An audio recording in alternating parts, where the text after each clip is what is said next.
Welcome to the Sleeper Wire Show. It's week 6 in the 2018 fantasy season, and week 5 was kind of weird.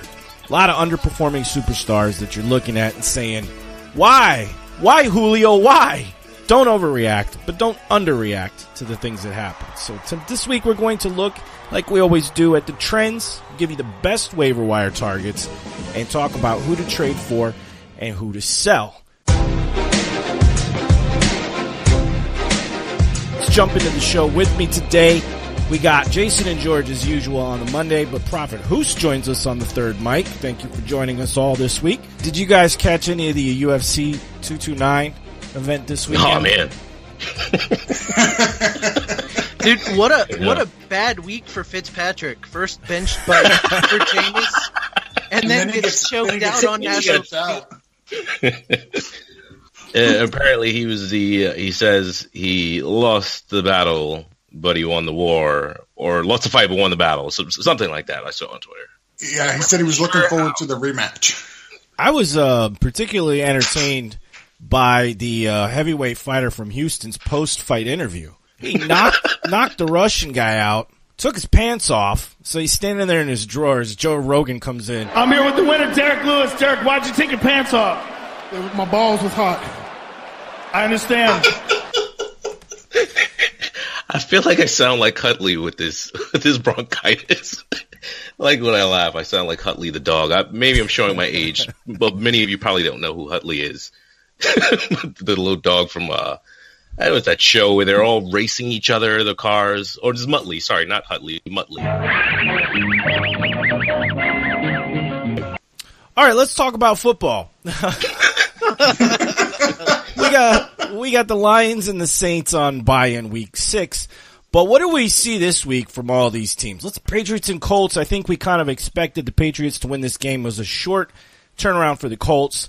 They looked really weak, fatigued, injured. But from that team, I think we got to talk about 2 wide receivers. While T.Y. Hilton is out, it's Rodgers and Grant, and they both had pretty similar stat lines.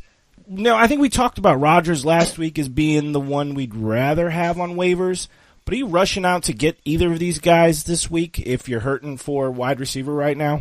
I don't mind going out, depending on the size of your league. I don't mind going out and picking up either one. Yeah, I'm not going out there and looking for him. I think as we go through some of these games, we're going to see a lot of other guys that you'd rather pick up in better offensive situations.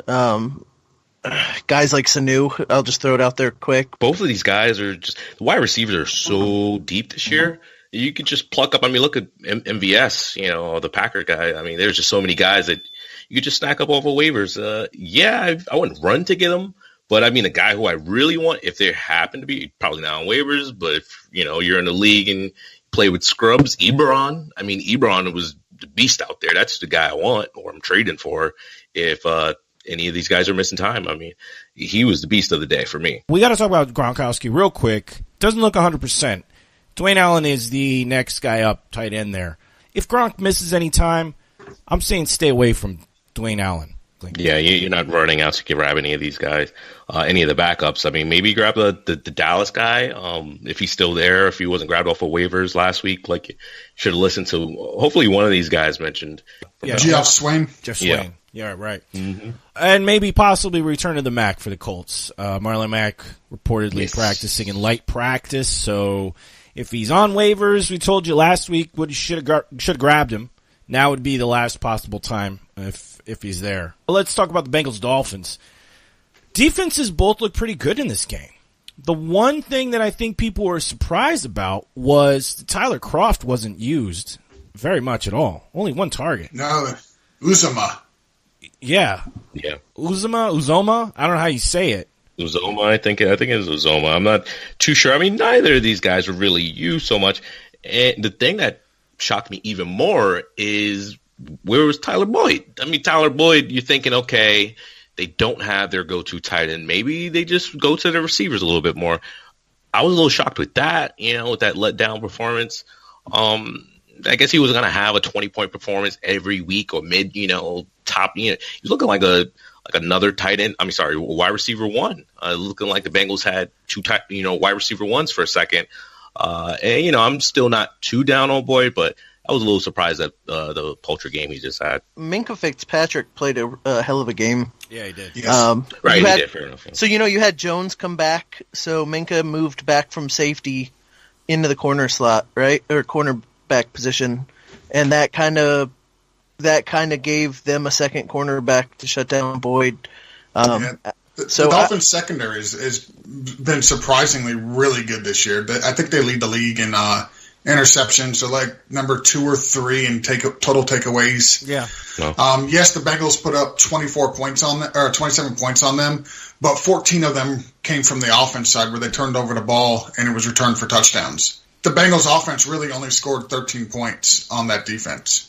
Yeah, and speaking of that, they kind of put Tannehill in the I can't even stream him in a bye week category. I mean, he was looking maybe possibly you could start him, but he just fell into the no thanks category for me. It's Devontae Parker season. Well, there was reported that they were shopping him, then the team said no. We heard the same thing about Jarvis Landry last year. Yeah, they're shopping. Devontae Parker's on another team in sooner than you would think, probably. I don't know if he's going to have any value. I never really liked the guy. He never looked like he had his head in the game. No. Physical skills were there, but just never really put it together, so... But if you're another team, what do you trade for him? I mean, like a bag of chips and maybe a mascot? No, you're giving up a first round next year and a future first the year after. Well, with all the hype, if all of the hype equates to that, then sure. I mean, he's been hyped up for years now, so yeah, you got to get that, right? I mean, as a Dolphins fan, I accept nothing less. Yes. Right. So I mean, we might be here a while. You'll probably get less than what the Patriots got for Josh Gordon, to be honest. Send me a couple cheerleaders. We'll call it even. I mean, you get Rashard Matthews for free. Yeah. I mean, not free, but it's true. Get out of anything. It's true. I want to talk real quick about Kenyon Drake. Huge bump in the targets this week. So it was 4-4, 4-2, and 11 jumped up this week. Had himself a game. Is this something we can see more of? Because they gave more work to Frank Gore, 12 carries to Drake 6. So, I don't know. Is this a trend happening, or is this was just a thing? The Drake was finally involved. But, I mean, was he? He wasn't really that much involved. I mean, that passing is nice. He's been, involved in the passing game all year. His first touchdown on the, and through the air. Only one on the ground. This is the time to sell high, I believe, on Drake. Yeah. I already sold him earlier in the year on a couple teams I had him on. Had him on a couple as well. So it was nice to get the points because I did start him as a flex. But yeah, I'm not on Drake right now. I mean, they just don't seem to give him the work. Maybe, you can't really trust the staff right now. It's just... They want to give Gore the ball, and for whatever reason, I mean, they see Drake in practice, so I don't know. It's like the Lions. It's like the Lions situation. You have a physically and skill superior back, but you keep giving it to the other guy, or you split them evenly, and it's like we sit here scratch our heads. We don't understand. We just don't get it. Man, Carry On's first of the game, that would look so good. I'm like, yes, Carry On. And then the vulture comes, and then the second vulture comes, and it was like, okay, no. Listen, I would not put it past this coaching staff to go, hey, look, Carry On did well. Let's sign Steven Jackson and give him half the carries. This coaching staff doesn't know what to do with its talent. Yeah. Well, that's part of the problem. Part of the problem is you assume Drake is talented. I don't think he is. He's just another back to you. To me, he's just another guy. Okay. He's just a guy. I don't think he can catch the ball. He's not a great pass catcher out the back. He can run the ball. He's not a great running back. He's not going to overpower you. He's not the fastest. He's not the shiftiest. He doesn't have the best vision. I think he's just a running back. I'm going flex. Wow. I would just not disagree on flex, but I disagree on 3 of your 4 points. Power and overrunning people, no, he's not going to do that. I think he is fast. I think he is shifty. I think he has pretty good vision. I think what's hurting him is that offensive line isn't helping him out Like, I think Alice Collins is a guy that needs a lot of help from his offensive line. Kenyon Drake, just not getting the opportunity or the offensive line push. What, Hus? You gonna actually agree with me? Yeah, I mean, we agree a lot, don't we? This year we are, actually. This year we're agreeing a lot on stuff. Yeah, we're in sync. Okay. But yeah, in terms of fantasy, flex for sure until something happens. Browns and Ravens, what a game. So Rashard Higgins is injured. And he was actually looking like the guy that was going to emerge there behind Landry and Njoku. Yeah. Callaway doesn't seem like he's very good at catching the ball. So let's talk about these other guys. They've got Derek Willis. They've got Damian Ratley, who's a rookie, and Rod Streeter, who's 30. Out of these three, if you're losing Higgins or you're not satisfied with Callaway, deep league, Willis, Ratley, looking at either of these guys on waivers? Willis looked good when he had a chance. I mean, listen, deep league, Willis looked good. I did read something where they were looking at signing or working out Matthews, right? Yeah, I heard that too, Rashad Matthews. Right. Yeah. So they're obviously not satisfied with what they have. If only they had kept a guy for a really long time who had some off the field troubles, but was a significant deep threat. Yeah. No, the reason I mean, yeah, only they had that guy. It's a deep league question, but the reason I bring it up is because Mayfield is playing pretty aggressive. Out of the rookie quarterbacks, he looks the best. I mean, he threw 43 times this week. His accuracy's still not great. He's still hovering around like 50 to 60% completion range, but he's throwing a lot. So there's opportunity here for somebody with Higgins hurt. I don't know if it falls on Callaway. I don't know if I can trust Callaway. So I think it's Njoku though. Yeah, I think Njoku, so he led him in targets, catches, and yards. So I think he's the guy who's going to get the benefit from all these injuries. Hey, it's going to be Nick Chubb. It's going to be Chubb. Are you being serious? Hell no. Okay. It's going to be Duke Johnson then, right? Yes. I think you'll see a lot more Duke Johnson, honestly. Actually I hope be available. so. I mean, they didn't use him as much. No. What last game he only got? He caught one ball. But they need to use him more. I mean, I don't know why Todd Haley doesn't use this guy. So I mean, he's one of the best pass catchers in the league. I mean, as a running back, of course, but yeah, they just stopped using him. He was a running back a couple years ago, and even last year he was a running back one. He was a one for you last year. Yep. Back in, but still, he cracked that in the PPR. I don't know why they're not using this guy. It's insane, especially with his passing chops. Duke Johnson might actually be available in some leagues because people really kind of got fed up. He was drafted. He certainly was drafted this year, but they got fed up with his usage. He may be on waivers for you. Sneaky little ad there. I'll tell you, the Cleveland defense looked pretty good. They're streamable in the future here. Let's see. 14 targets for John Brown. I know we recommend him a lot. Sad that he didn't make more than 4 catches this week, but I think you got to start John Brown every week with that volume. Did you guys see anything of Hayden Hurst? Got to start this week. Finally hit the field. Much hyped guy. Did he look good? Man, Sleeper app made me mad with all the Hayden Hurst news. I was fighting with everybody in that room. Oh my God, he's top 5 rest of the season. He was a first round pick. I'm like, guys, this quarterback has never produced a top 5, tight end. Just stop it. Stop. I know tight ends are bad, but we don't have to be this desperate on plugging in this guy right away. I know it's bad. I know it's tough. I know RSJ didn't do that much better. Not that I was advocating starting him, but I saw a lot of that. Austin Hooper, on the other hand, I saw a lot of that going on, and you should have been starting Austin Hooper. So, I mean, no, I'm not really. Maybe a couple weeks, you add this guy, but there's no reason to rush out and grab this guy. Where are you guys? I would add him. I wouldn't start him. Listen, with the landscape of tight ends being what it is, there's the waiver wire is decimated. Hayden Hurst is not a bad stash. No, I'd rather have Ryan Griffin. Yeah, he showed a little bit this week. This is very possible people dropped Evan Ingram, just didn't want to hold on to him because there were so many injuries last week to tight end. so they needed to grab somebody and weren't going to hold on to everybody. I want to just mention Willie Snead, possible bye-week fill-in in the future here. Pretty consistent, got you 10 points in PPR this week. And with Flacco threw the ball 56 times this week, granted barely eclipsed half, 50% himself percentage completion, but throwing the ball that much, Willie Snead's going to have a little bit of PPR value. Lions and Packers, I just feel bad for Aaron Rodgers because, man, he played his guts out, and Mason Crosby lost this game for that team.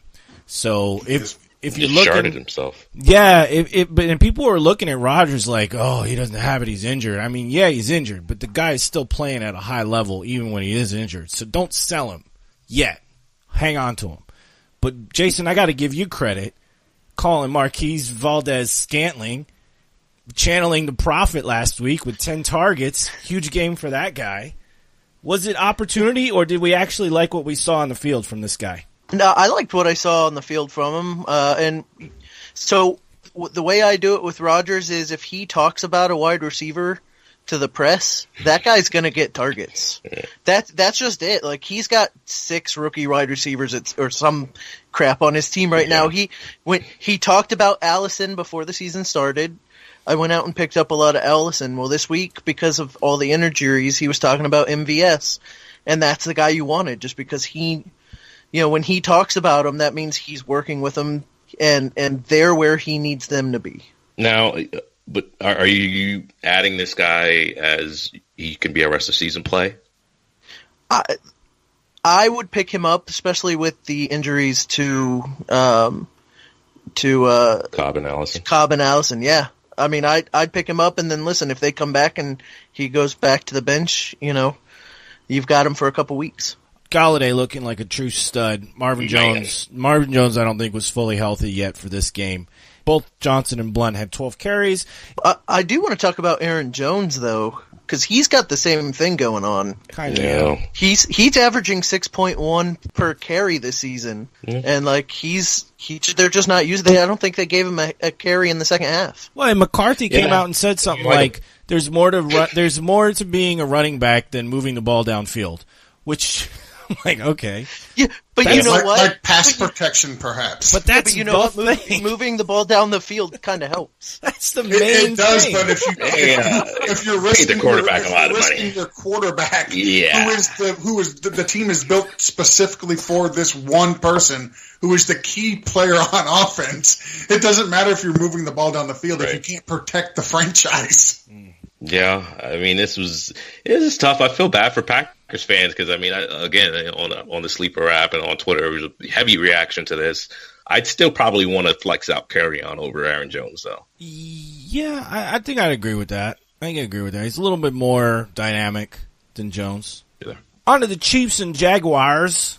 Sammy Watkins. What a day. After we called him trash last week, got you, what's 7 plus 6? 13 points in a PPR? Not bad for a flex. Professor Chris will be very happy with you with your math skills. Watkins is matchup dependent, right? Seems so. I think he's worthy to be flexed each week. If I can get a part of that Chiefs offense, I want it because those guys can almost win you the week any given week. I don't mind having Watkins every week as a flex. And if you are desperate to get some of that Chiefs offense, he's going to be the cheapest part. Yeah. Yes, probably the only part anyone's selling. Let's talk about Blake Bortles and how amazing his stat line was. 430 yards, 61 attempted passes, 4 interceptions. All hail the king of garbage times. He looks awful. His wide receivers suffer for it. So Keelan Cole, another day. It's like D.D. Westbrook, same thing. Like you can't count on these guys with Bortles when he plays this poorly. The only guy that had a decent target share or a huge target share was Moncrief with 15 targets, and Max last week said that was the guy that he would pick off the waivers if you had to pick. Cole had 10. Cole did have 10 targets. So, yeah. Yeah. Well, let's be fair. Blake Bortles threw the ball 174 times.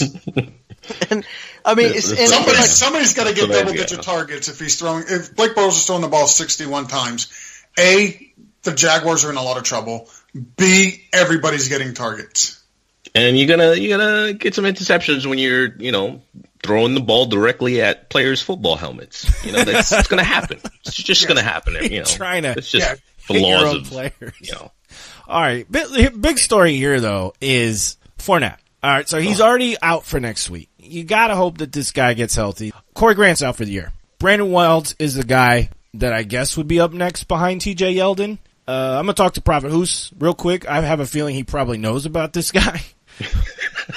Brandon Wilds, anything you like about this guy? I mean, opportunity. I mean, that's what you like. If you know you like anything, you definitely like opportunity. I mean, and he looked, you know, they didn't give him much opportunity. He only had 2 carries. So, I mean, I'd like to see more of him. They didn't use him in the passing game. He doesn't really look that great from what we've seen, you know. So, I mean, I don't know. They probably a guy who's looked better. And they're not even giving him an opportunity is probably Tommy Bohannon. But yeah, they're not even giving him opportunities. They got They got Storm Johnson back there. Denard Robinson. Is that Shoelace? And, is that yeah? They still got Shoelace. Shoelace? Awesome. Yeah, they still got that guy on the team. So I mean, they don't have much. They got to make some moves, I believe, at this point because they don't have a healthy Fournette. They've got one back right now that they can trust, and you know it's looking murky out there for them. I mean, Brandon Wilds is not the guy that you want to be adding on your team. He's not even as a speculative ad at this point. So no ad on him. No. Tommy Bohannon, what a football name! I love that name. I literally just added him in a league. Tommy Bohannon? I did. Really? Yes.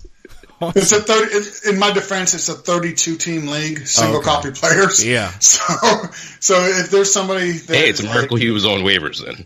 Yeah, exactly.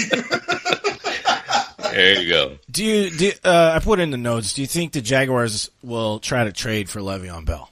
No, I think they're looking at it, going, we are looking at their quarterback situation.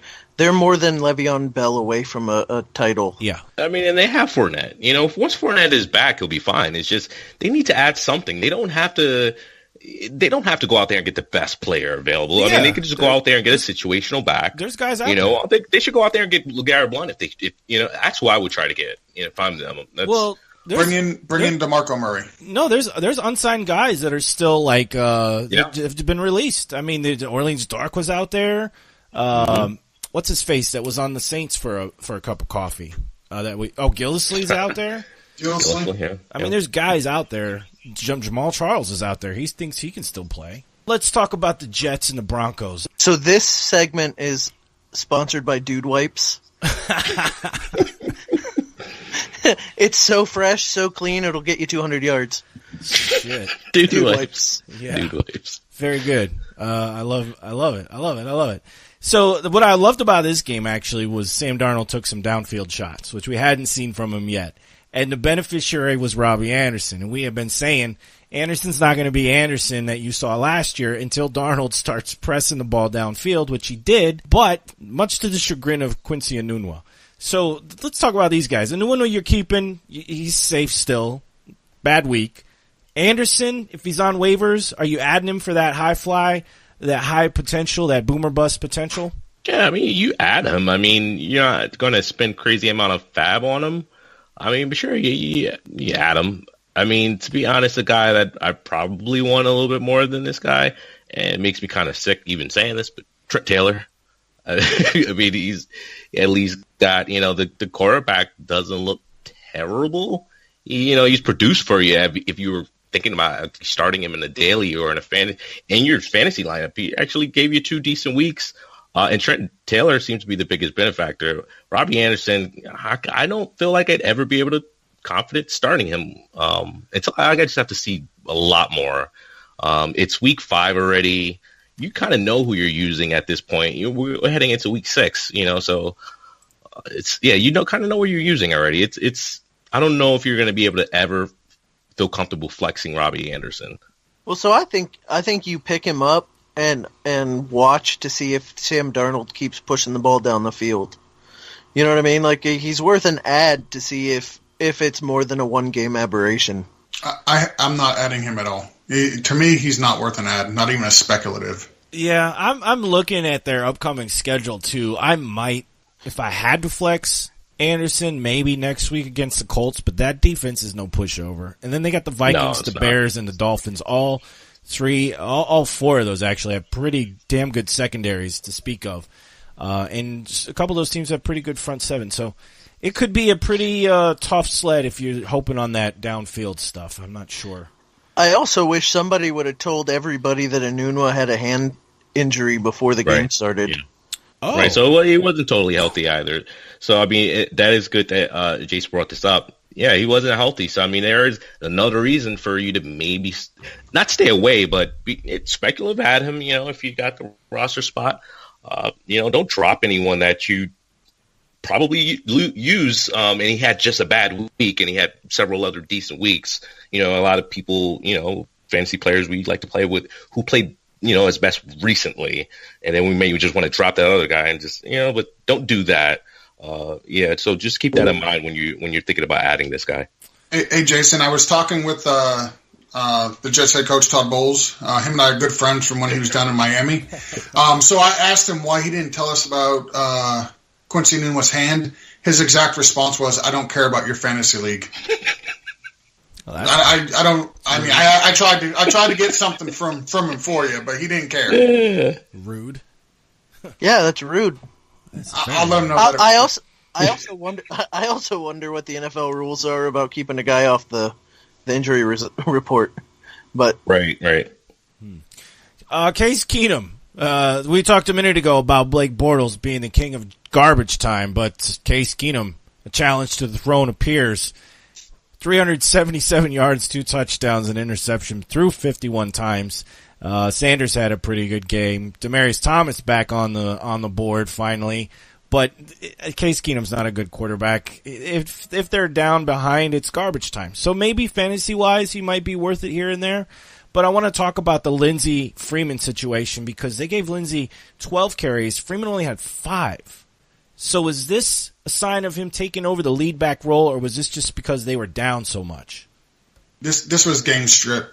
We've been saying it all year with the Broncos. If they're down, Lindsey's going to be on the field more because he's the better pass catcher. Yep. You can't have him back there just solely for pass catching. You have to sprinkle in the run. And Lindsey's a good runner.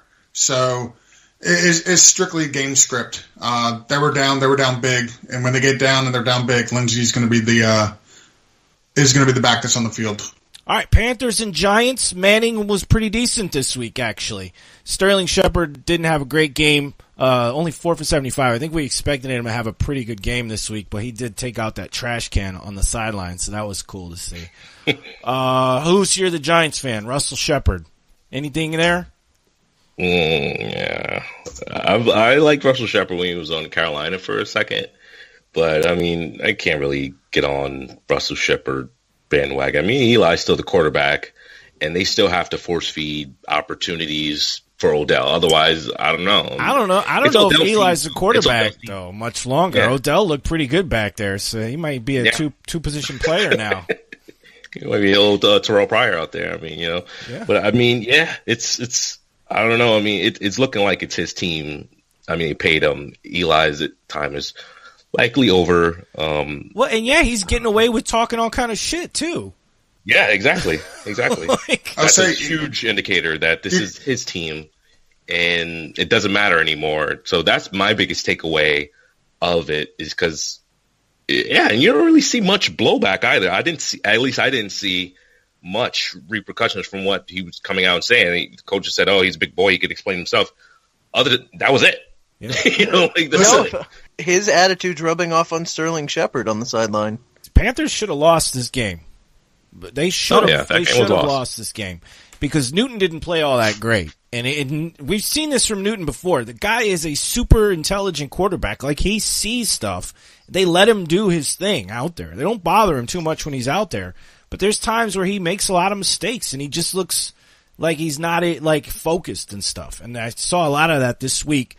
The guy I want to talk about two guys from the Panthers. DJ Moore, I'm going to put him on a list of guys I might add this week for waivers with so many bye weeks coming up in the next 3 or 4 weeks.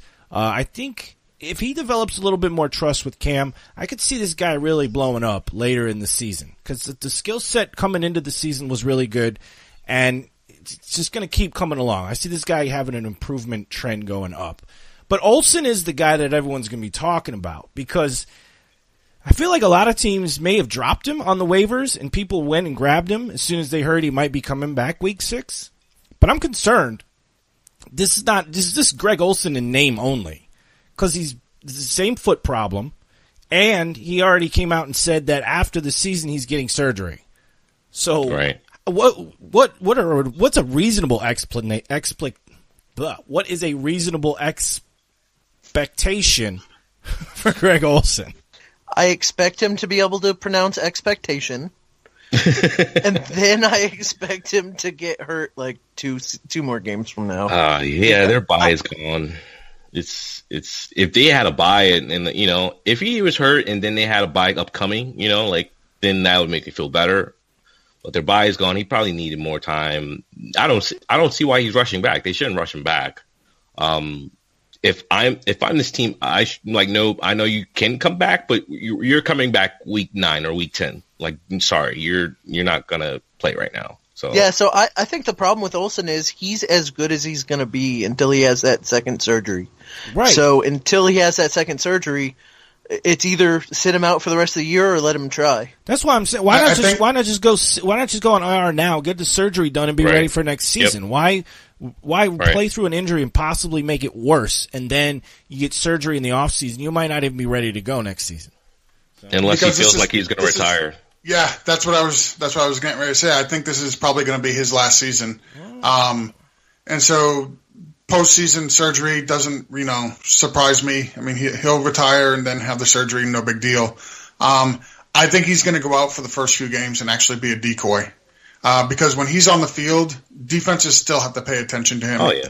So that's going to help that offense a little bit. Yeah, I like DJ Moore a lot as an ad. I mean, and then Curtis Samuel, he didn't see too much looks, but he did catch that touchdown. I don't think they're going to use him as much, so I do believe most of the targets, once he is on the field, I definitely agree with you, Chris. Steve. I definitely agree with you. Chris is on my mind. He's my bae, so I always thinking about Chris. I'd like me some DJ Moore. I'm definitely going to be adding him, and I think you could get him for cheap. I don't think a lot of people are going to be on him. What I was going to say about DJ Moore is I just thought we'd see more from him coming out of the bye week. I was expecting to see a little more, but I guess I expected to see a little bit more from the whole team, and like you said, they just look lethargic this game. Yeah. So 4 for 49 is a lot more coming out of the bye week for DJ Moore. Yeah, comparatively speaking, it is. Yeah, so that's why I like him to be an improvement throughout the season. Let's move on to the Bills and Titans. What a game. Wow. Whew. Such a good game. It was a barn burner. It was a barn burner. We get all these games where teams are scoring 40 points, and then we get a 13-12 finish, and the Titans just turned the ball over too much. They had a good defense. Bills' defense played well. The guys I want to talk about are Tawon Taylor, 3 for 30 and a fumble, but his targets have been pretty stable, 4, 5, 9, 5 in the last 4 weeks, and Corey Davis. I don't know if I want a piece of this this Titans wide receiver core at all. I know Hus is pretty high on Corey Davis, but have you guys picked up Tawon Taylor and started him at all? I mean, do you like what you see out of him? I started him in a deep league, but I'm not starting anybody on the Titans, their wide receiver core, if I don't have to. Yeah, I mean, I picked up Tawon Taylor last week just off the big game to see what he could do. I didn't start him. I just wanted to see if he could put it together back-to-back and try and get him early before, maybe a second big game. And obviously it didn't happen, so I'll be hitting the waivers again. See, this team is, I don't want to say they're stupid, but they're stupid. I mean, why you let go of Rashard Matthews? He was your best receiver. Last year he was a stud. They just went away from him this whole offseason. Like, you knew they were going away from him. And I don't know why they just didn't feature him a little bit more. It just made no sense. You have Corey Davis and you have Rashard Matthews. You guys know I love Rashard Matthews. I was, always saying that this guy has elite talent. He just hasn't been able to get an opportunity to be like a number one receiver. I like Corey Davis as a flex. want to say he's going to be more, but he just hasn't, he's proved me that he's a flex. That's it. He's proved that. So other than that, I mean, you can't really roll him out as anything else.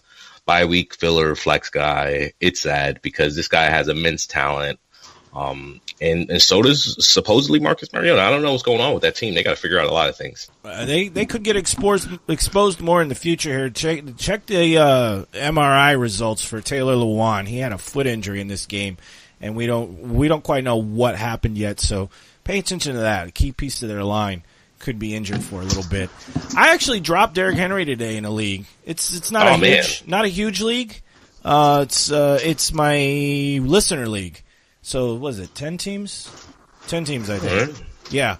I kind of like what you did there, though, Steve. That's the little Trojan horse. Well, I had to grab some upside. I grabbed Tariq Cohen for Derrick Henry, and I couldn't do it anymore. I did him last year. I did him this year. He hasn't broken 7 points for me in a PPR, I don't think. I don't have the numbers in front of me, but I don't think he's broken 7 points. He's got 5 points each game, man. That's like consistent. Terrible. It's consistent. No, so and you look at this game, and this should have been a Derrick Henry game. That's what we said. We said if he was going to pop, this was the week, and it just same old. Man, I seen some really guys I truly respect in the fantasy community. I'm not going to say their names because I respect them. But still said, go out there and start this guy. I'm like, don't do that. Why? Why are you telling someone to start someone that's been bad for weeks? Because they looked at the matchup and said it's the Bills. They're a terrible team. He should have a big game, and as long as Henry needs 20 carries a game to be effective. He's not one of these guys that is going to be able to have a big game on 11 carries. It's just not happening. He needs a big play too. He's big play capable. He won't hit a big play in 11 carries or 10 carries. You're right. He needs 20. No. Oh, poor Derrick Henry. I feel bad, but I don't. McCoy had himself a game. Ivory had himself a pretty decent game. I would say stay away from the Bills wide receivers completely at this point. If we haven't already told you, you don't want any piece of that. Ivory, as we said last week, I think is a speculative ad with the McCoy for the McCoy owner. Maybe in a super deep league. I mean, he's getting some carries over the past 3 games. It's been 20, 6, and 14. Which is pretty high for this game. They ran the ball, if I do my math, 37 times between him and McCoy. That's impressive, the fact that they ran the ball 37 times. Yeah, so there's work there. I don't know if it's good work, but there's work there for Ivory. Steelers and Falcons. Julio, trade him. Do we? No, I'm buying him. I am buying him low. It's bye week for Julio. Beat yourself some Julio Jones on discount. Yum. Got me a Julio sandwich. It's gonna be yummy. Because next week they play Tampa and they'll go out and he'll go out and get 280 yards. He's gonna go over 300. He'll have another 300-yard game against Tampa. Eat himself a W. No, they definitely game planned for Julio this week, and Joe Hayden played much better than he has played. But yeah, they schemed him out. He got some garbage time, but it was one of those days. Hooper was the big one. You see any value in Austin Hooper going forward? It looks like he's getting more and more involved. Yeah, he's a tight end that you can use on the weekly basis. He's a tight end. Tight end landscape is so terrible. Hooper's one of those guys you just have to start. He's just one of those guys you just leave in your, and hope for the best. I mean, no one's really looking good right now. I mean, you look at the top tight ends right now, no one's really standing out other than Kelsey. And, Kelsey and Hurst that's it. Yeah, I mean, right. If you have even one Gronk. of the, if you have one of the big 3, even Gronk, because Gronk's 13 is constant at least, right? Other than that, you're playing tight end whack-a-mole. Right. You hit over here. Hooper has 77 yards, so you hit him. And then next week he'll have 5 yards, and you'll have to hit over here to Vance McDonald, and then so it's just tight end whack-a-mole right now. Right. So you just have to kind of just leave the guy in, because look at Jared Cook last week. He just charted.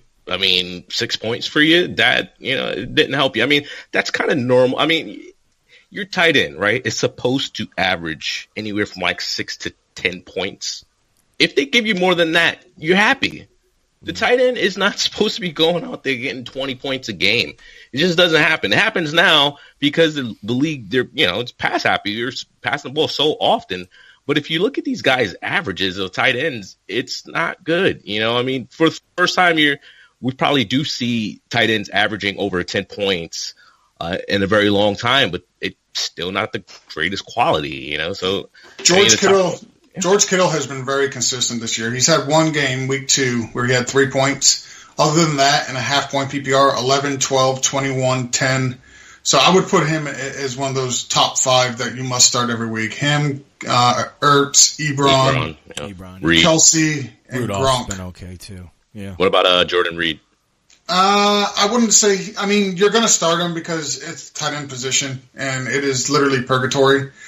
But I mean, he's got 12, 6.5, 8.5.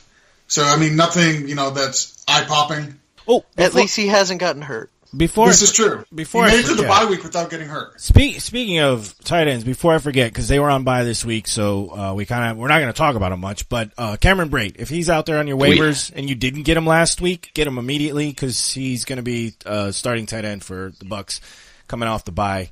Chances are pretty slim he's already picked up, but some people slept on it, so it's worth a look at least.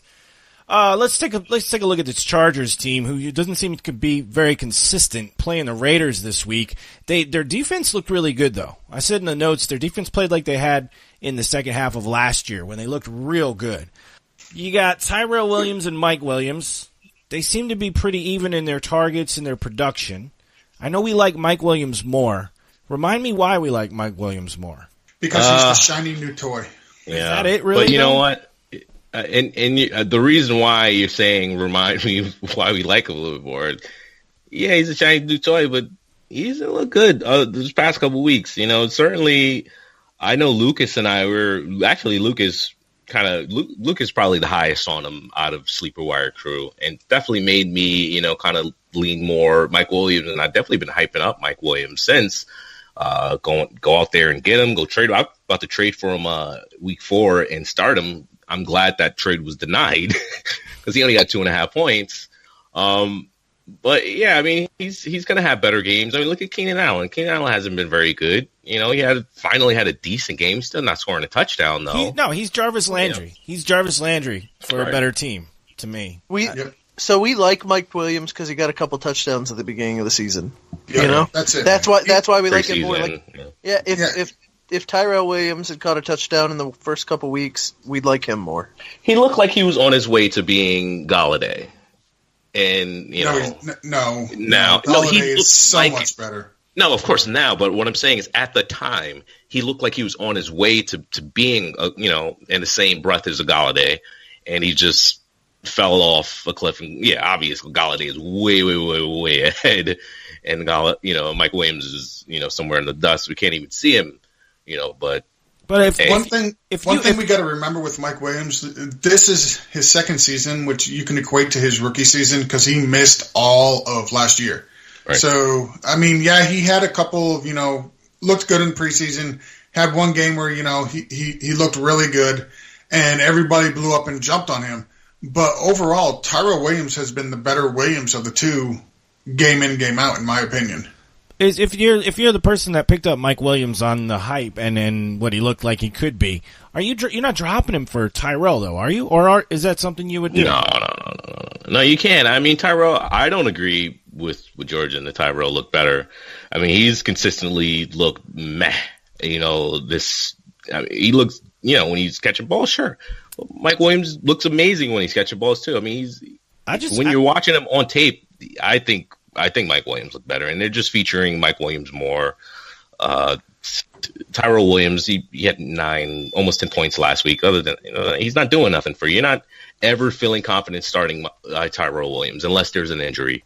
Yeah, I'm not ever feeling confident starting Mike Williams at this time either, though. I think a lot of that's not because of either one of their talent. I think it's because Rivers only has to throw the ball 27 times. And Gordon and Eckler eat up some of those attempts, and then there's not a lot left over for two decent receivers and Keenan Allen. And they eat up the touchdowns, too. Like, I don't see a lot of receiving touchdowns out of this team because it's Gordon and Eckler and the tight end all the time. Yep. And Jason is exactly right. I mean, he hit the nail there. I mean, while we're spinning our brains on this, that's your answer. Eckler and Gordon, you're catching way too many balls. And you're happy with Rivers' day because he was 22 for 27. He got you over 300, and he got you 2 touchdowns. But, again, a lot of that's, like we said, tight end and running back, and the wide receivers get what's left. Yeah. Onto the Raiders. I wanna think Derek Carr might be a good bye-week fill-in coming down the road here because he's looking efficient. He's not looking great, but he's looking efficient. So, like, if you're going to miss your quarterback in the next 6 weeks here, he might be a pretty safe bet. But other than that, Jordy Nelson, to me, has emerged as the safest play out of all of them. Amari Cooper, we knew this was coming. 1 for 10 this week, right? And Jordy Nelson got the touchdown in garbage time, granted, but still a very acceptable stat line, and he's got the most stable catch percentage on that team right now. So if you're going to start any of those guys, which I don't think you really want to, it's Nelson, and he might even be on waivers now because people were kind of fed up with his lack of production earlier in the season. He shouldn't be now. I mean, he's had a couple weeks now where he's proved that he should be in your starting lineup. He's the best receiver, not the best receiver there, but I don't know. Carr hates Cooper. He just hates Cooper. You were right. He's the best wide receiver there. I mean, just roll with it. Listen, you're not lying. You're not lying. He's the best receiver there. We've seen it last year with Crabtree. Amari Cooper, defenses cover him. He gets the best cornerback, and he's not good enough to beat the best cornerbacks on teams. And Derek Carr looks for the second wide receiver. Amari Cooper is what he did last year with Crabtree. That's what he's doing this year with Jordy Nelson. Cooper is the best decoy in the game today. He definitely yes. All decoy team on the Pro Bowl. I know you're gonna be excited to see Jalen Richard's name on my notes this week. Oh yeah. Yeah. So talk to me. I have this guy on a couple of teams for the PPR value because he's picking it up. He's getting me a good floor. Used. Yeah, he gets used. The guy he's almost like a safe flex for you. Almost like week 1. Other than week 2, I don't know what happened there. Maybe it was just game script or something like that. But which I don't even know. It wasn't game script. They should have been using him more, and maybe they just realized, hey, against Miami, we need to use this guy more, and they did. 6 catches for 59, and then week 4, 3 for 38. Week 5 for 53. I think you can continue seeing games like this from him. Maybe not week 1 where he saw 9. He caught 9 balls. I think he had 11 targets that game. But yeah, he's one of their best pass catchers as well because Amari Cooper's not very good. Unfortunately, against number 1 receivers. Number 1 corners. So I mean, yeah, he's gonna be a nice flex for you. I like my guys that no one talks about and all on garbage island. Mr. Jalen Richard, him and Kyle Juszczyk. I love Juszczyk as well. Another guy that's getting some targets that no one's really looking at. All right, I think John Gruden's learning what the rest of the NFL already knew. That Doug Martin is not good at football, and there's no reason to give him the ball when you got somebody like Jalen Richard on your team who can actually do something with the football and be productive.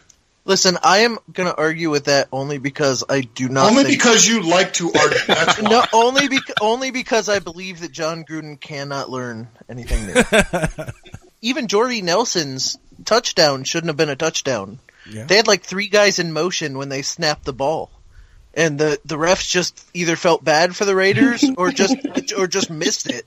I don't know, but they literally had 3 guys in motion, snapped the ball, and caught the Chargers trying to set up still, and that's why he got that touchdown. Hey, Jason, I just got a text message from Ed Hockley, who was the lead referee for that game. He said that he doesn't care about your fantasy football team and that the touchdown stands.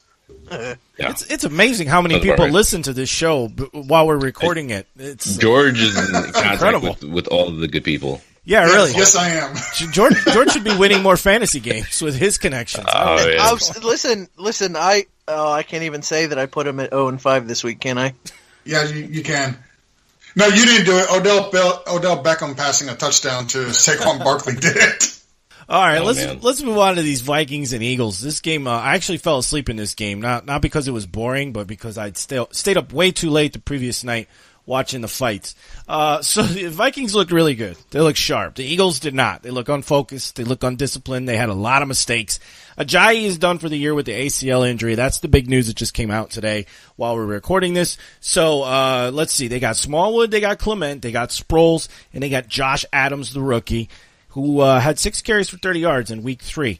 Out of all these guys, do we see anybody really emerging here as a lead back, or is this just now going to become more of a committee, or are they going to trade for Le'Veon Bell? They're not trading for Le'Veon. If they are going to trade for Le'Veon, the first thing they have to do is get rid of Nick Foles. So they have no money to commit to Le'Veon. They have 2 second-rounders. The Pittsburgh Steelers, I believe they're asking for like a third and a good player, if I'm not correct. If I'm wrong about that. But yeah, Smallwood and Clement are going to be used. There's not going to be a lead back here. They're still going to use Sproles some, but I definitely like Smallwood the most. He's seemed to be the most productive out of the guys there. Corey Clement looked good too. He just hasn't been healthy. He was active last week. Probably just as, kind of an insurance because he didn't practice all week. But that is, to be noted, he was active. So, I mean, they didn't use him much. And yeah, Smallwood, he looked good, 3 for 44 and a touchdown. Week prior, 3 for 15, 3 for 35 week prior to that. So he had 1 touchdown on the ground, 1 touchdown on the air, through the air so far in the season. They're not going to use one back, so they never was, even if Ajayi was 1,000% healthy, they would have never just given the ball to Ajayi 100%, all the time just because it's Doug Peterson's office. So I should have asked if you had to pick one of these guys, who would you want to get? And so Smallwood for you, who's George, Jason, you like anybody? I'm not saying they're going to take over the job. I shouldn't have said that. Full-time job. If I have to have one, it's going to be Smallwood. Yeah, me too. But I do think, if they can get the money right, I think Bell is a good candidate there. Because they are a team that they probably feel like they're one really good player away from going back to the championship. I just don't know if they're going to focus on that at this point in the season and then integrate him. I think it's too much story and everything. I don't know if they're willing to take that. I don't know if it's call it a risk, but it's, I guess, a small gamble. But I think they're fine with what they have. They're not like Jacksonville where they need something, like they absolutely need something. I think Corey Clement and Smallwood along with Sproles is going to be a decent tandem there. I don't think they're missing anything at all with Ajayi missing. On the Vikings side, I want to mention that the Vikings for 2 weeks now have completely failed to defend the middle of the field. They let Zach Ertz have a huge day. They got burned by Cooper Kupp the previous week through the middle. So if you've got any skill players who cut through the middle of the field and work in that area in the next couple of weeks, they make decent starts against the Vikings defense. I wouldn't be too scared of them.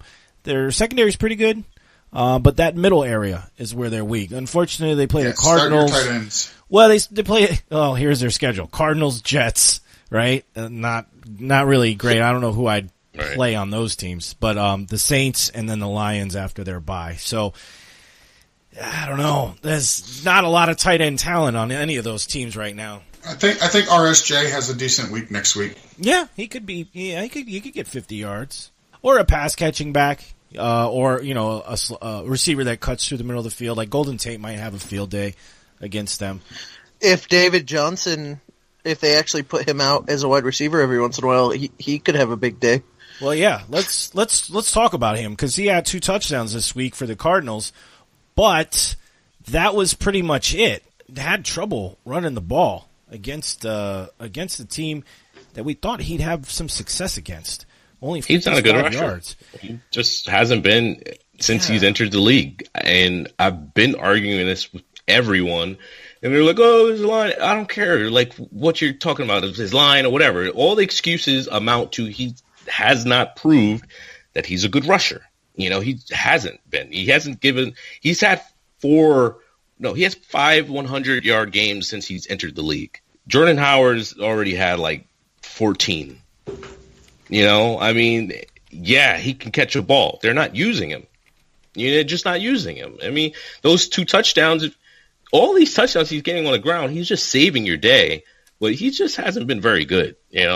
Obviously you're not getting rid of David Johnson, but he scared the hell out of me. I mean, he's a scary guy that I have on my fantasy team. I mean, you're rolling him out every week, but, I think people were feeling nervous about Kareem Hunt, and earlier in the season.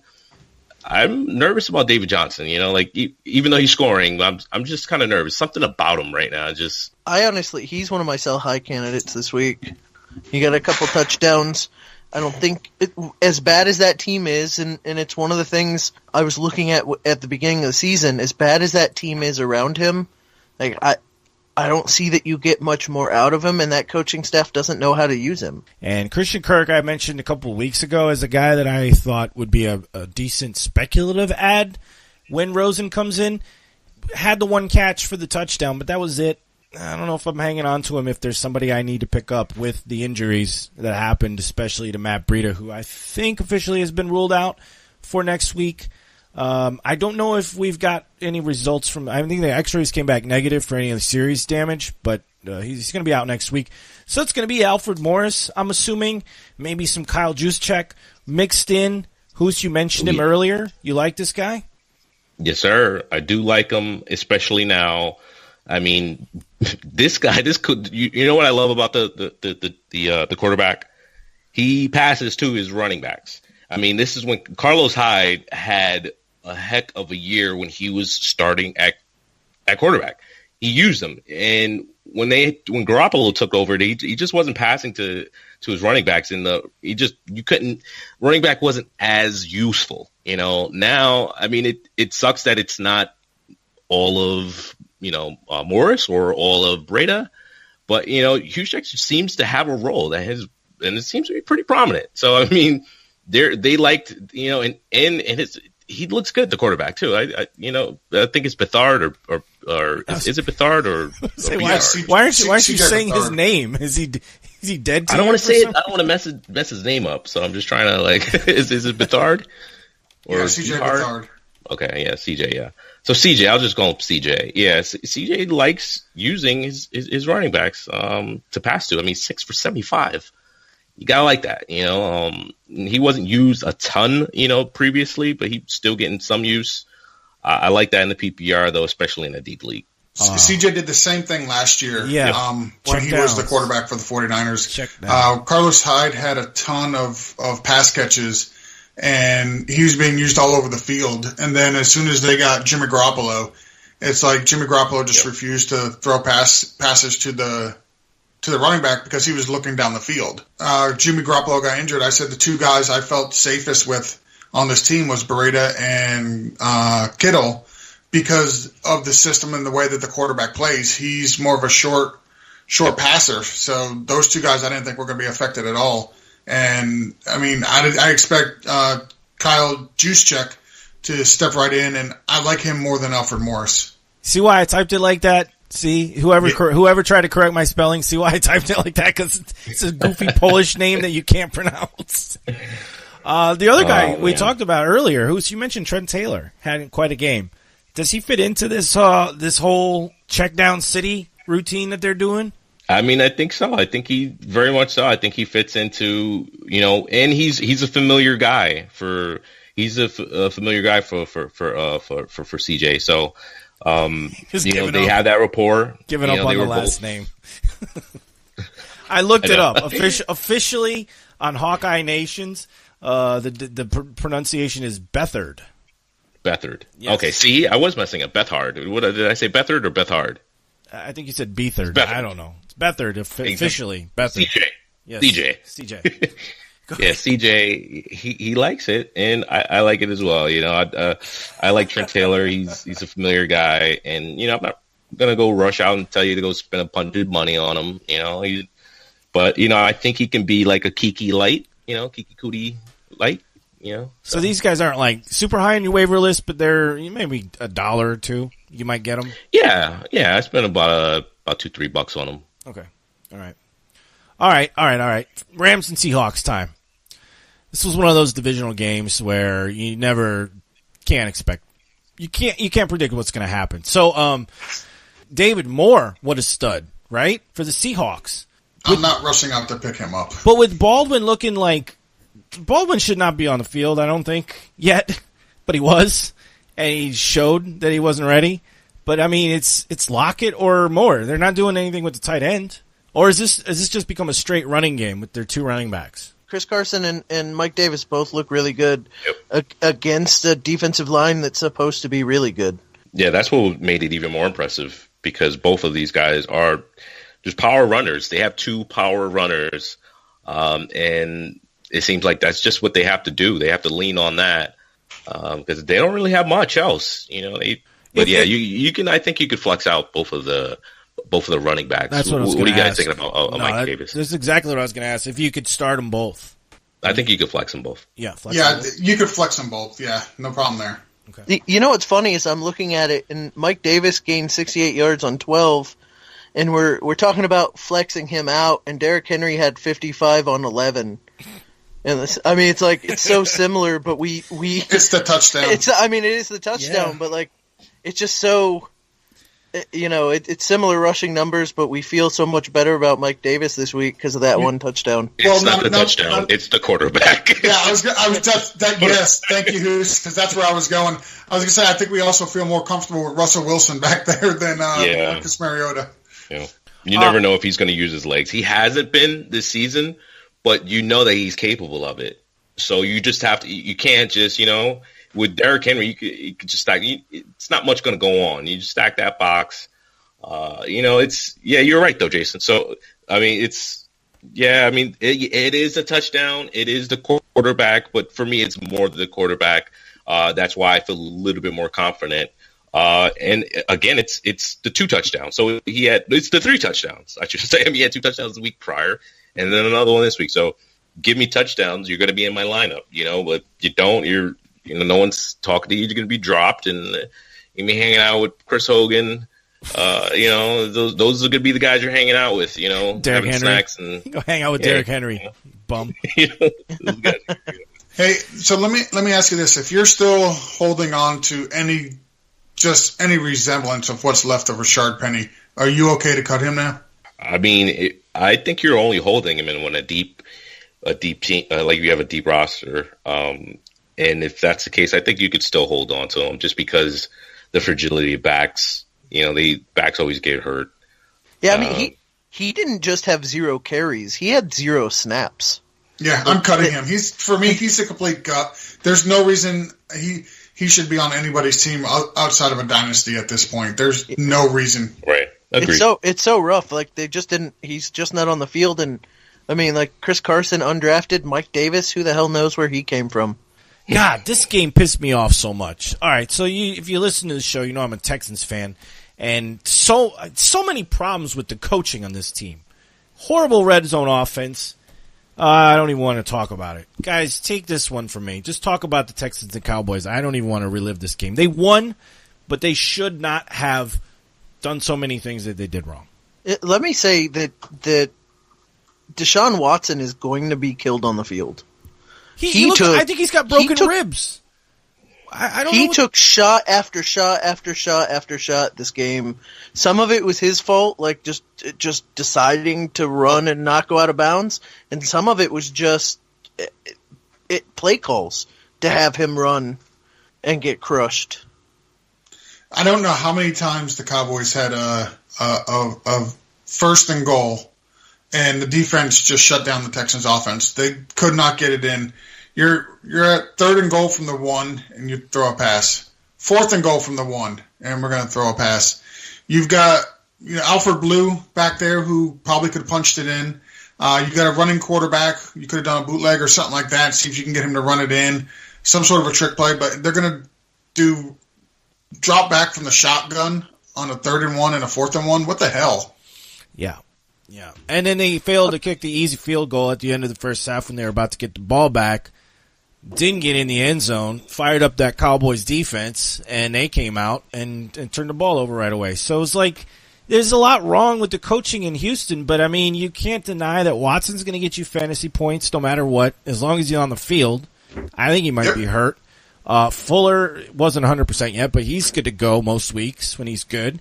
And Coutee came in and had himself a good game, so if you picked him up like we told you to last week and started him, you're feeling good. Alfred Blue may be the guy for the next couple weeks until we see if Foreman comes back healthy.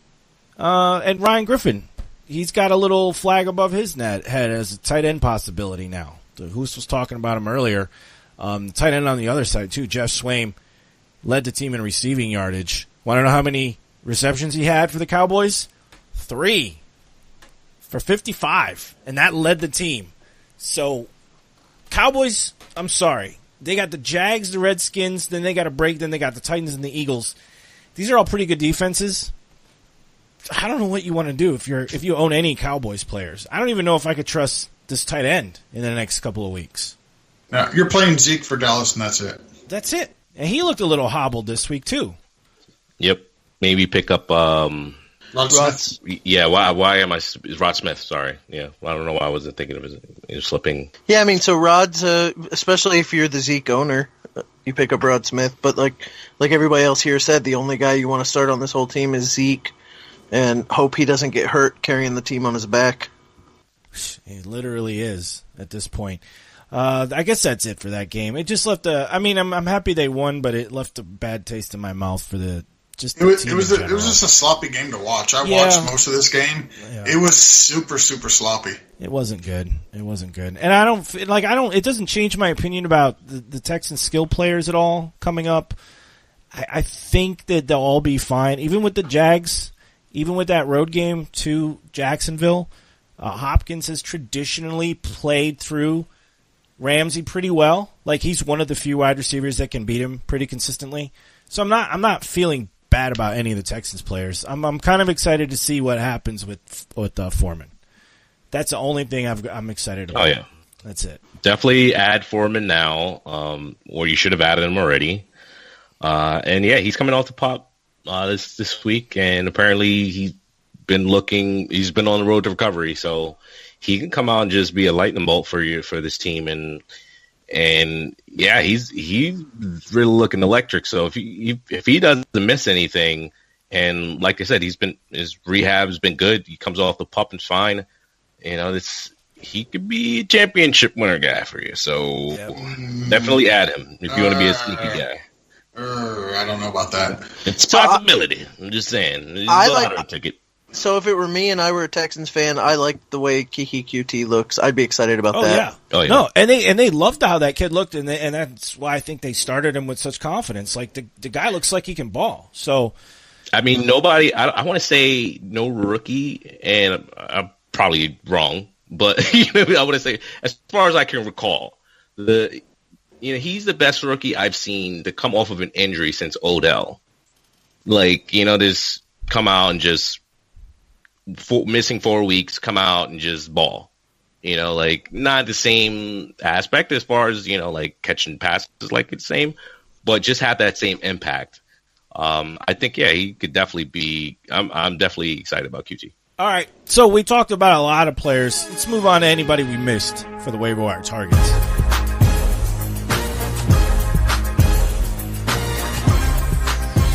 We talked about so many players this week already. Last week we told you to grab Ito Smith. He scored this week. We told you to grab Sanu. He scored this week. We told you to grab Hines. He did okay. Decent floor. We told you to grab Mike Davis. He scored this week. So we got a pretty good hit rate. We got a couple of misses. Croft was a miss, and Dalton was not that great, but we're pretty good. So listen up. We've got some more waiver targets for you. Anybody we haven't mentioned that you guys can think of that people should put on their waiver target list for this week? A guy I'm still looking to, and I know Fitzmagic is out, but Godwin in Tampa. They're getting ready to play the Falcons. That defensive secondary, that defensive line is trash. I mean, but is Godwin – I mean, I just actually dropped Godwin on waivers, so I guess he's on waivers on some teams. But the only reason why I dropped him is because I knew there was going to be a rush for Winston, and I was able to take advantage of the system because he was available for me to add.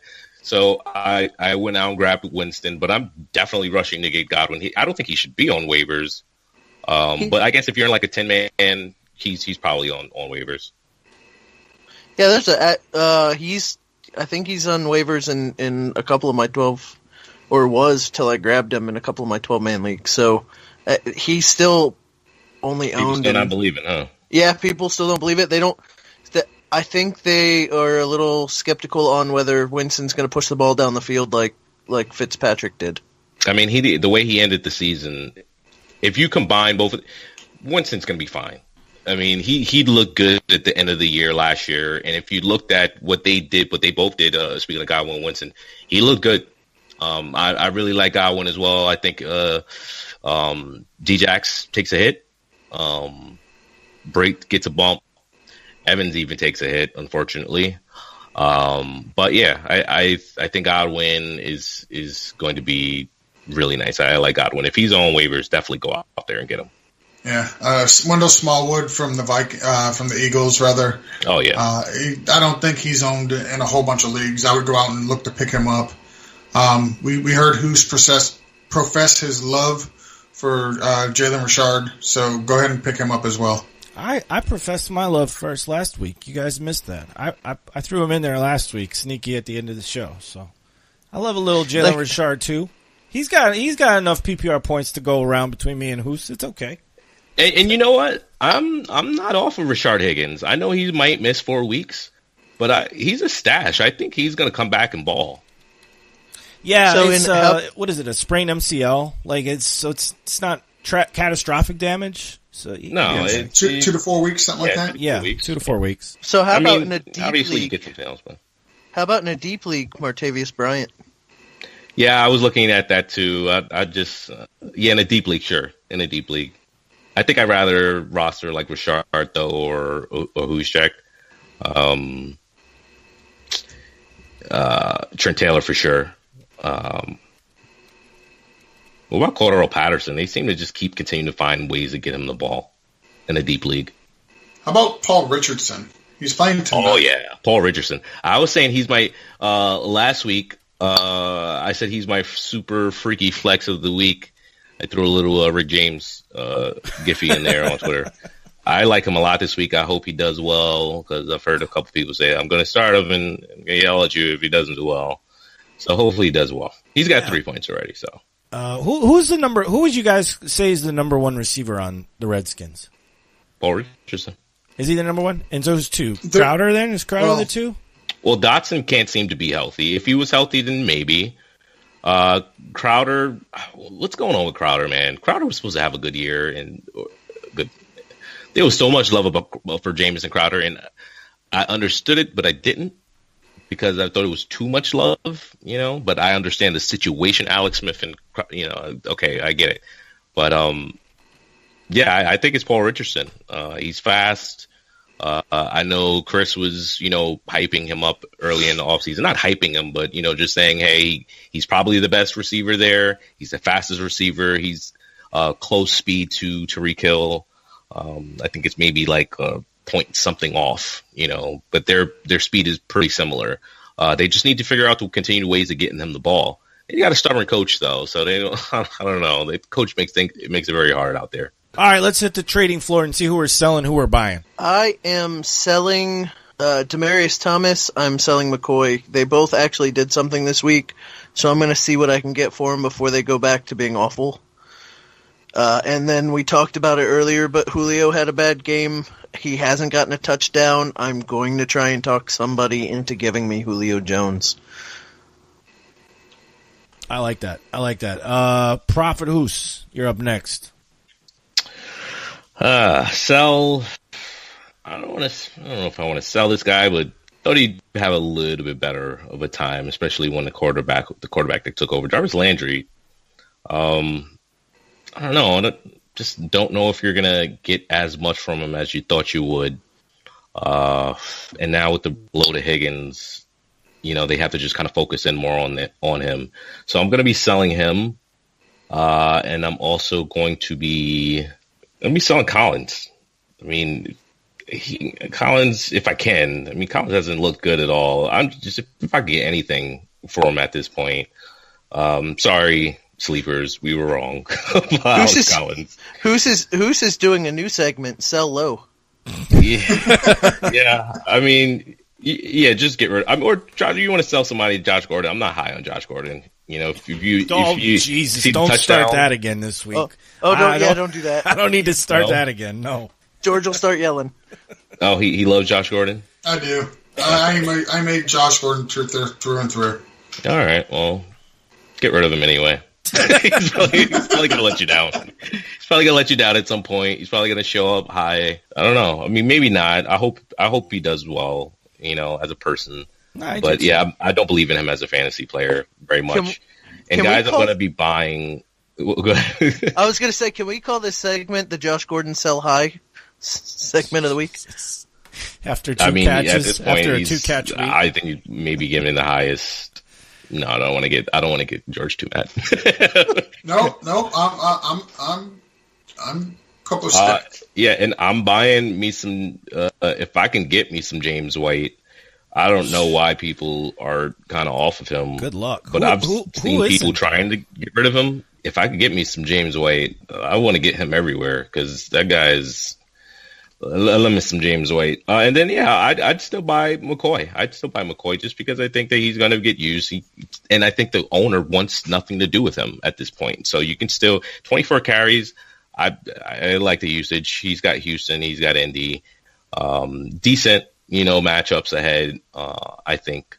And then his playoff schedule, I think, is, you know, decent as well. He's got the Jets, he's got Detroit and New England. So I think those are all teams that he can, you know, find a groove once he does hit a groove, if he's healthy at that point of the season. Yeah, I think you can get him for really cheap. All right, George, you're up. Guy I'm selling is going to be Kenyon Drake. He actually did something, so get rid of him. I'm not expecting him to. I mean, listen, he's killed your roster every week. Odds are, if you got Kenyon Drake, you probably didn't flex him this week. Yeah, so he had a decent game on your bench. You could sell the targets, you could sell the touchdown. I want nothing to do with any of the running backs in Florida at all. I've been saying that for 2 weeks now. I don't want nothing to do with Fournette. If I could sell Fournette, I would. I would actually go out and offer Fournette straight up for James White. As crazy as that may sound, in a PPR, I'm perfectly fine with that. Because I know James White has a role. I know he's going to be productive, and I know he's going to be on the field. I can't say that Fournette's going to be on the field, so I wouldn't mind trading Fournette for James White. You could probably get more added on the James White side, but I would be content with getting James White for Fournette.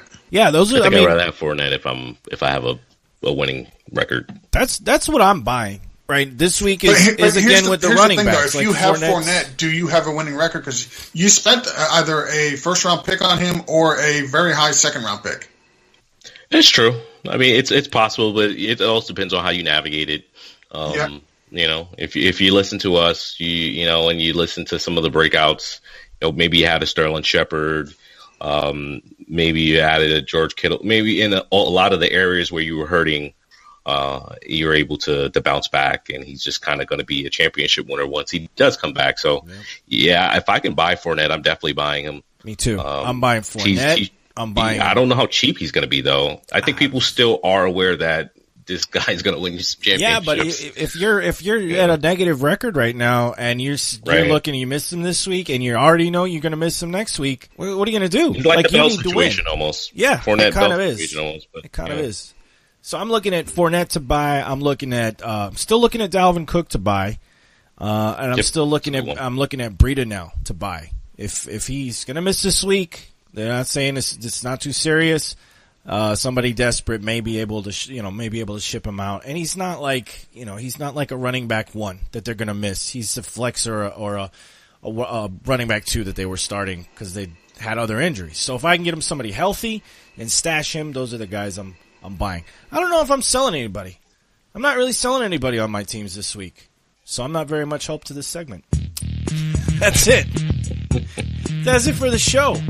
Did we do all the trades? Jason, we did you? Yep. All right. It's really hot in my fucking studio today, so I can't barely concentrate. It's just you. Just hit that bucket of, hopefully you're sitting in a chair, just hit that bucket, where you're just water splashes all on you, and you do a nice little dance for us to end the show. What are you talking about? Maybe wave your hair around. So I think Hus is talking flash dance. Yes. Oh. Or the gay strip club he went to yesterday. I'm not sure which. I like to keep you guys on edge. So, you never I'm know. just curious if I accidentally walked into the Blue Oyster. I actually know where that is, so.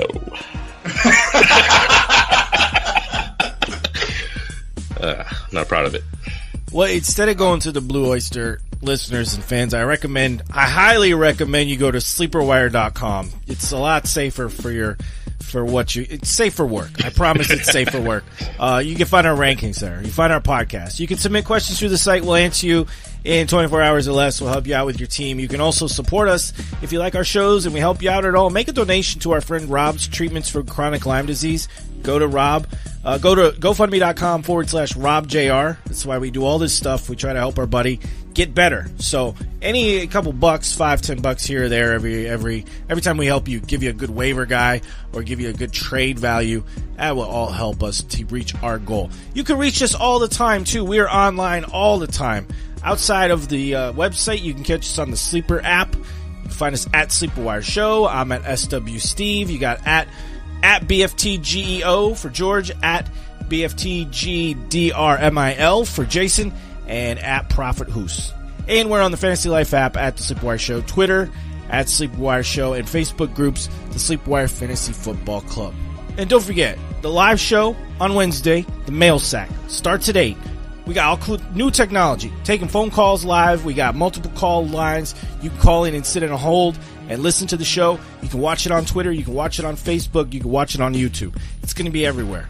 The mail never stops. We are leading the charge in interactivity in the fantasy community. No other show you listen to is accessible as us, and will answer your questions as quickly and as accurately, I might add. Break from the Grind. You guys got any shows coming up? Jason? Yeah, we got a show coming out Tuesday, so by the time you hear this, we'll have a new Break from the Grind out, and then we'll be putting them out every week. Awesome. All right, so if you enjoy podcasts that are not exactly about fantasy football, we tried to describe your show before as sort of like a hangout with a couple of dudes at a bar that are talking, and you just kind of want to be a part of that conversation. You don't know these guys, they're having a good time, and you kind of just listen in and you're like, damn, I wish I could be their friends.